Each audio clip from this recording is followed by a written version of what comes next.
नमस्कार। सहारा हरियाणा के आज के बुलेटिन को लेकर मैं अलका कथोरिया आपके साथ हूं। तो आइए नजर डालते हैं हेडलाइंस पर। पश्चिम बंगाल में कार्यकर्ताओं पर हमले व हिंसा के विरोध में भाजपा सांसद सहित पदाधिकारियों ने दिया रोहतक में धरना। सांसद डॉक्टर अरविंद शर्मा बोले, बंगाल में एक तरह से की जा रही है लोकतंत्र की हत्या। लॉकडाउन लगते ही जुलाना से प्रवासी मजदूरों का पलायन हुआ शुरू। योग मनुष्य का शारीरिक, मानसिक और आध्यात्मिक विकास कर मजबूती प्रदान करता है, कहा योग शिक्षिका दया आर्या ने।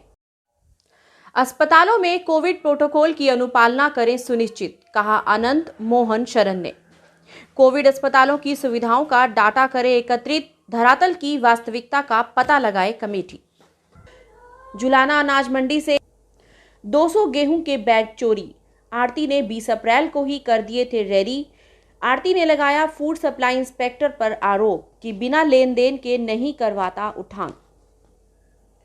पूर्व मुख्यमंत्री भूपेंद्र सिंह हुड्डा के समधी पूर्व मंत्री करण दलाल ने सीएम खट्टर के पलवल दौरे को लेकर साधा निशाना, कहा सीएम ने नहीं लिया स्वास्थ्य सेवाओं का जायजा और नहीं हुआ कोई सुधार।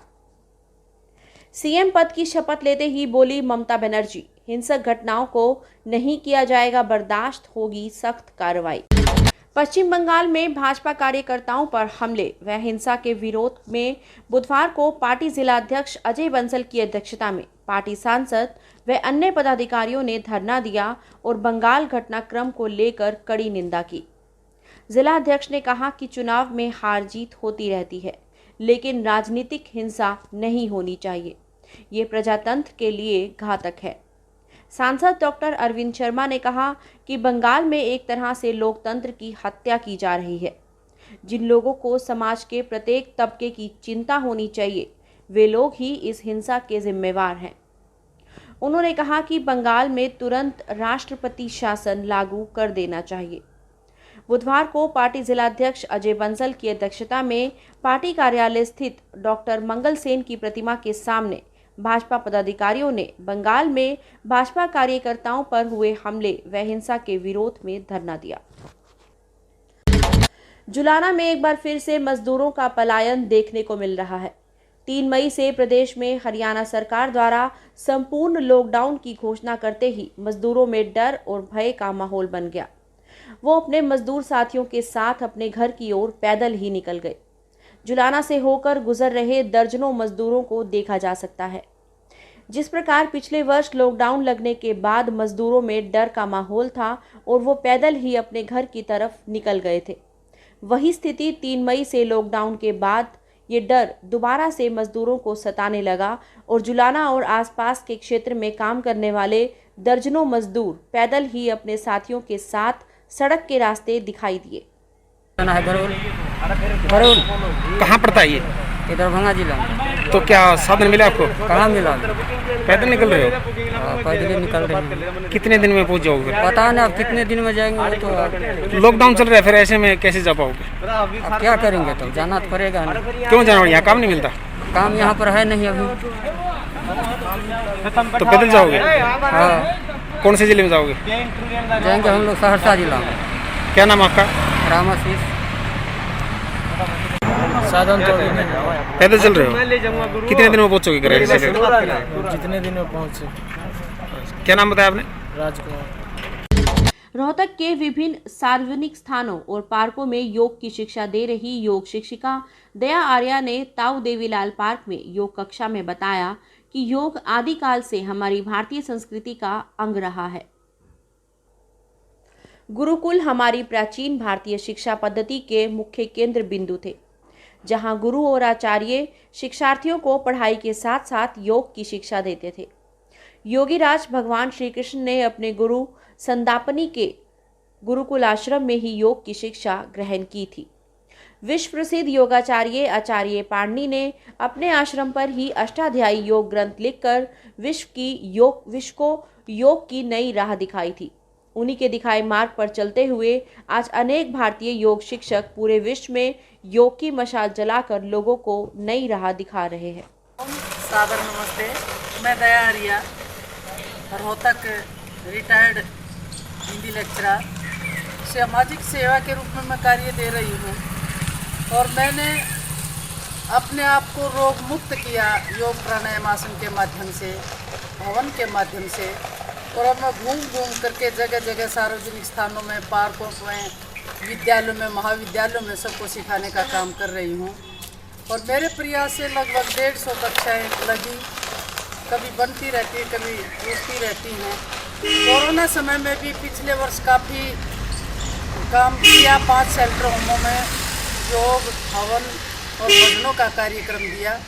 अब भी जैसे ऐसा रोग ये चला हुआ है, इस समय भी गांव और शहर में लगभग ऑफलाइन 66 कक्षाएँ हमारी चल रही हैं। मैं फीडबैक करती रहती हूँ। जैसे कि देवीलाल पार्क में बहन मूर्ति जी में लगाते हैं, पुरानी ITI में भाई मनोज जी, हरीश दुआ जी लगाते हैं, पुराना हाउसिंग बोर्ड में बहन विद्या सहारण जी लगाती हैं, शिवाजी कॉलोनी में बहन महाकौर जी और बहन बतेरी जी लगाती हैं, सिटी पार्क नए बस स्टैंड के पास बहन सरिता जी, बहन लक्ष्मी जी लगाते हैं, कमलेश जी लगाते हैं। 3 कक्षाएं वहाँ पर हमारी चल रही हैं। तो राजेंद्र पार्क में हमारी बहन पूजा जी लगा रही हैं। और गौकरण पार्क में बहन आशा जी, भाई देवी सिंह जी आर्य योग कक्षा लगा रहे हैं। इस तरह से अनेक जगह गांव में भी भाई सक्रिय रूप में योग कक्षाएँ लगा रहे हैं, ताकि ऐसा दे रोगों से हम मुक्ति पा सकें, शरीर अपना भी स्वस्थ रहे, हम औरों को भी स्वस्थ रख सकें। राज्य सरकार द्वारा कोविड-19 प्रबंधों के लिए जिले में तैनात किए गए वरिष्ठ IAS अधिकारी आनंद मोहन शरण ने कोविड केयर अस्पतालों में कोविड प्रोटोकॉल की अनुपालना सुनिश्चित करने के निर्देश दिए हैं। आनंद मोहन शरण आज देर सायं लघु सचिवालय के सभागार में कोविड अस्पतालों की मॉनिटरिंग के लिए गठित कमेटी के सदस्यों की बैठक को संबोधित कर रहे थे। उन्होंने कहा कि कोविड प्रोटोकॉल अस्पताल के डॉक्टर्स, पैरामेडिकल स्टाफ और अटेंडेंट सभी पर लागू होना चाहिए। आनंद मोहन शरण ने कमेटी को दिशा निर्देश दिए हैं कि वे कोविड अस्पतालों के बारे में इस बात की जांच करें कि जिन मरीजों के लिए रेमडेसिविर इंजेक्शन अलॉट किया गया है, क्या वो इंजेक्शन उन मरीजों को लग चुका है। इसके अलावा उन्होंने बेड की स्थिति भी जांच करने के निर्देश दिए हैं कि कौन से अस्पतालों में कितने बेड खाली हैं और कितनों में मरीज हैं। कोविड अस्पतालों के संचालकों के साथ मीटिंग आयोजित करके सुविधाओं के बारे में डाटा एकत्रित करने को कहा गया है। जुलाना अनाज मंडी से एक आढ़ती द्वारा रेडी टू लिफ्ट किए गए 200 कट्टे चोरी होने का मामला सामने आया है। आढ़ती ने बताया कि उसकी नई अनाज मंडी में 210 नंबर की दुकान है और उसने अपने खरीद किए गेहूं को तैयार करके 20 अप्रैल को ही विभाग को रेडी टू लिफ्ट करवा दिया था, लेकिन विभाग की लापरवाही के चलते उसका उठान नहीं हो पाया, जिसके कारण देर रात अज्ञात चोरों ने गेहूं के भरे हुए बैग चोरी कर लिए, जिसे उसे लगभग 2 लाख से अधिक का नुकसान हुआ है। अगर समय रहते फूड सप्लाई के अधिकारी इसे उठा लेते तो उसे ये नुकसान नहीं उठाना पड़ता।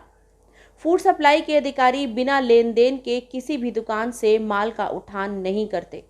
जो आढ़ती रिश्वत के तौर पर कुछ देता है, उसी का माल उठता है। चोरी हुए 200 बैग की शिकायत आढ़ती द्वारा जुलाना पुलिस को दे दी गई है। पुलिस ने मामला दर्ज करके जांच शुरू कर दी है। जी हाँ, इसमें दिक्कत ये है कि जो उठान है वो रेडी टू लिफ्ट करने के बाद 24 घंटे के अंदर होता है, लेकिन हमारा 19 तारीख को बीडिंग हुई, 20 तारीख को हमने रेडी टू लिफ्ट कर दिया। और बार बार जो है ना फूड सप्लाई के जो यहाँ इंस्पेक्टर हैं उनको रिक्वेस्ट करने के बाद, बार बार फ़ोन करने के बाद उठान के लिए कोई गाड़ी नहीं मिली। समय रहते ये उठान होता तो ये नुकसान हमारे को नहीं होता। ये सारी की सारी नेग्लिजेंसी है और इस नेग्लिजेंसी के कारण हमने ये मतलब नुकसान उठाना पड़ रहा है। कितना नुकसान हुआ आपको? 2 लाख रुपए का। कितने कट्टे गायब हुए आपके? लगभग 200 कट्टे। क्या नाम और कहाँ से, कौन सी दुकान से आप? ये मेहताब सिंह एंड सन्स, दुकान नंबर 210, नई अनाज मंडी जुलाना। तो उनके उठान की लापरवाही का खामियाजा आपको भुगतना हाँ, पड़ा? ये लापरवाही का खामियाजा हम भुगत रहे हैं और लगातार हम रिक्वेस्ट कर रहे हैं जाके, और फ़ोन पे फ़ोन हमने ठेकेदार के पास भी, इंस्पेक्टर के पास भी, लेकिन वहाँ सुन कोई नहीं रहा। इवन यहाँ क्या है कि जो लेन देन कर देता है कट्टों के हिसाब से तो उठान हो जाता है, बहुत लोग ऐसे हैं, मैं लगाऊंगा इसकी RTI जी जी। कि मतलब किन किन की किस तारीख को बीडिंग हुई, किस तारीख को उन्होंने रेडी टू लिफ्ट किया कितने लोगों ने, और उनका उठान किस तारीख को किया। अब स्थिति इसमें जमींदार की भी है। जब तक ये माल उठ के गोदाम में नहीं चला जाएगा, रिसीव होगा, तो जमींदार की पेमेंट भी नहीं होनी। ये सारा खामियाजा हम भुगत रहे हैं। मंडी से सूचना मिली थी कि भाई 203 कट्टे गेहूं के चोरी हो चुके हैं जी। तो फिर वहाँ पे कंप्लेंट प्राप्त हुई हमें, तो हमने उस पर FIR दर्ज कर दिया, छानबीन जारी है। जो भी जैसे सुराग लगेगा नियमानुसार कार्रवाई होने लाई जा रही है। क्या बताया किस तरह चोरी हुई है, कुछ बताया उन्होंने? किसी नाम पता ना मालूम व्यक्ति ने चोरी की है, ना किसी का नाम आया है। नाम आने पर या पहचान होने पर या पता लगने पर नियमानुसार कार्रवाई होने लाई। सहारा हरियाणा के लिए जुलाना से जयवीर सिंधु की रिपोर्ट। पलवल से कांग्रेस के पूर्व विधायक व हरियाणा सरकार में रहे पूर्व मंत्री करण सिंह दलाल ने सीएम के पलवल दौरे पर निशाना साधा है। करण दलाल का कहना है कि सीएम ने अस्पताल का पूरा जायजा नहीं लिया, न ही उनके आने से स्वास्थ्य सुविधाओं में कोई सुधार हुआ है। आज भी पलवल जिले में ऑक्सीजन की किल्लत है और रेमडेसिविर की दवाइयां भी नहीं मिल रही। उन्होंने कहा कि हर जिले में भाजपा के बड़े बड़े दफ्तर हैं, जिन्हें कोविड सेंटर बना देना चाहिए ताकि गरीब लोगों को बेड मुहैया करवाए जा सके। सहारा हरियाणा के लिए पलवल से सुंदर कुंडू की रिपोर्ट। मुख्यमंत्री जी का जो कल का दौरा था वो एक छलावा था, और यहाँ के लोगों को एक उम्मीद थी कि मुख्यमंत्री जी आएंगे तो यहाँ वेंटिलेटर्स की व्यवस्था होगी, हॉस्पिटल्स के अंदर ऑक्सीजन की व्यवस्था होगी, रेमडेसिविर दवाई जो कालाबाजारी में बहुत ऊंचे दामों पर बिकने लगी हुई है उस पर रोक लगेगी।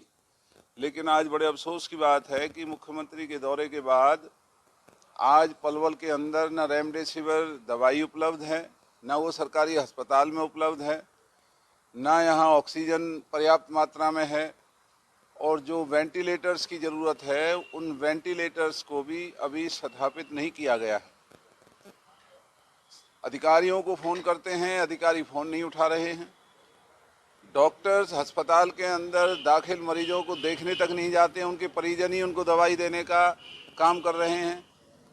तो ऐसा निराशाजनक रवैया जो आज हरियाणा सरकार और भारतीय जनता पार्टी के लोगों ने पलवल और फरीदाबाद जिला, मेवात जिला के लोगों के प्रति बनाया है, ये निंदनीय है।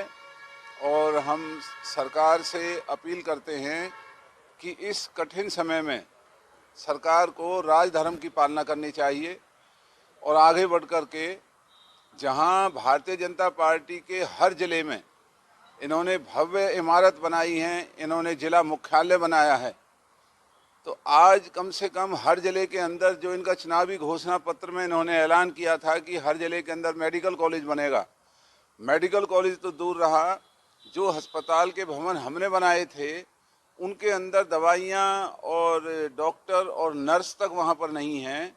तो ये भारतीय जनता पार्टी के लिए बहुत ही अफसोस की बात है। और हम मांग करते हैं कि इस कठिन समय में जो जिला मुख्यालय भाजपा ने हर जिले के अंदर बनाए हैं, इनको अस्पतालों में परिवर्तित किया जाए और इन बीजेपी के जिला मुख्यालयों में ऑक्सीजन और सारे डॉक्टर्स बिठा करके जिन गरीब लोगों को आज अस्पतालों में बेड नहीं मिल रहे हैं, दवाइयाँ नहीं मिल रही हैं, वहाँ उनका इंतज़ाम किया जाए। और भी जो यहाँ प्राइवेट हॉस्पिटल्स हैं उनको कोविड सेंटर बनाया जाए। यहाँ कई बिल्डिंग खाली पड़ी हुई हैं, उनको कोविड सेंटर बनाया जा सकता है। लेकिन ऑक्सीजन और रेमडेसिविर दवाइयों के नाम पर जो ब्लैक मार्केटिंग जो हमारे इलाकों में चल रही है, उसके लिए सरकार ने जो आंखें बंद की हुई है, हम सब ने बैठ करके इस पर चिंता व्यक्त की है। और सरकार से हमारा बार बार यही कहना है कि ऐसे बुरे वक्त में अगर इलाके का साथ नहीं दिया तो आने वाले दिनों में इस इलाके के लोग इन्हें माफ़ नहीं करेंगे। तृणमूल कांग्रेस की प्रमुख ममता बनर्जी ने आज पश्चिम बंगाल के मुख्यमंत्री के तौर पर शपथ ली। शपथ ग्रहण समारोह के बाद मुख्यमंत्री ममता बनर्जी ने कहा कि राज्य में हिंसा करने वालों को नहीं बख्शा जाएगा और मैं ये सुनिश्चित करूंगी कि प्रदेश में शांति कायम हो। पश्चिम बंगाल में हुए विधानसभा चुनाव में मिली प्रचंड जीत के बाद तीसरी बार ममता बनर्जी की सरकार सत्ता में आई है। आज ममता बनर्जी ने बंगाल के मुख्यमंत्री पद की शपथ भी ले ली। राज्यपाल जगदीप धनखड़ ने उन्हें शपथ दिलाई, जिसके बाद ममता दीदी एक बार फिर बंगाल की मुख्यमंत्री बन गई हैं। वहीं शपथ लेने के बाद ममता बनर्जी ने सबसे पहले कहा कि उनकी प्राथमिकताओं में कोरोना के खिलाफ जंग है। इसके साथ ही नवागत सीएम ने कहा कि बंगाल में अब हिंसा की घटनाओं को बर्दाश्त नहीं किया जाएगा। उन्होंने कहा कि बंगाल को हिंसा पसंद नहीं है। मैं व्यक्तिगत रूप से कानून और व्यवस्था के मुद्दों को देखूंगी और सुनिश्चित करूंगी कि राज्य में शांति कायम रहे। आज के लिए बस इतना ही। देश विदेश की और खबरों के लिए मिलते रहेंगे सहारा हरियाणा के इस न्यूज चैनल पर। तब तक के लिए नमस्कार।